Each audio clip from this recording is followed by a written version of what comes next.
DME Grade 3 non technical এক্সামৰ admit card এতিয়ালৈকে মুকলি হোৱা নাই আৰু 9 মাৰ্চত এক্সামটো হ'ব বুলি এখন নটিচ পাইছিলোঁ। আজি এখন নটিচ আহিছে। এখন নটিচত আচলতে যোনখিনি আদিবাসী কমিউনিটি বা টি ট্ৰাইব কমিউনিটিৰ হয় সেই ষ্টুডেণ্টখিনিয়ে কেণ্ডিডেটখিনিয়ে আচলতে সেই নটিচখনত উল্লেখ কৰিছে যে তেখেতসকলে ক্লেইম কৰিব পাৰিব তেখেতসকলৰ যোনখন ৰিজাৰ্ভেশ্যন আছে টি ট্ৰাইব আৰু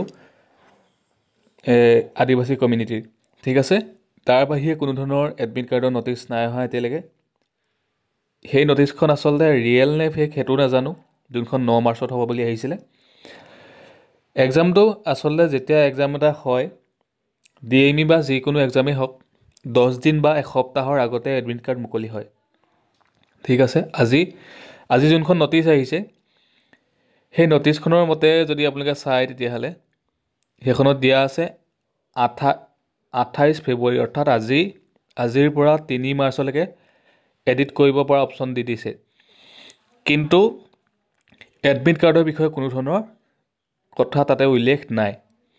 ঠিক আছে, এক্সামটো পিছুৱাবও পাৰে, পিছুৱাৰ বহুত সম্ভাৱনা আছে আৰু এক্সামটো হোৱা হ'লে আজি সেইখন নটিচতে আচলতে গোটেইখিনি এডমিট কাৰ্ডৰ ডিটেইলছো থাকিলেহেঁতেন।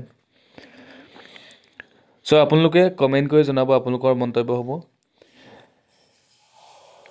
আৰু সেইখন নটিচ আপোনালোকে আগতে মোৰ ভিডিঅ'ত দি থোৱাই আছে, আপোনালোকে চাই ল'ব পাৰিব। লগতে যোনখন টি ট্ৰাইব বা আদিবাসী কমিউনিটিৰ যোনখন নটিচ আহিছিলে সেইখন নটিচো আপোনালোকে চাই ল'ব পাৰিব, ভিডিঅ' বনাই দি থোৱা আছে। চ' এক্সামটো হোৱাৰ কোনো ধৰণৰ আশাটো নাই, একেবাৰে আশা নাই বুলি ক'ব নোৱাৰি, কাৰণ হৈ যাব পাৰে এডমিট কাৰ্ড মুকলি হৈ যাব পাৰে আজিৰ ভিতৰত। ঠিক আছে, চ' নটিচ আহি যাব পাৰে, টাইম আছে বাৰু অলপ। চ' আপোনালোকে অলপ ধৈৰ্য ধৰক আৰু সকলোকে ভিডিঅ'টো শ্বেয়াৰ কৰি দিব। ধন্যবাদ।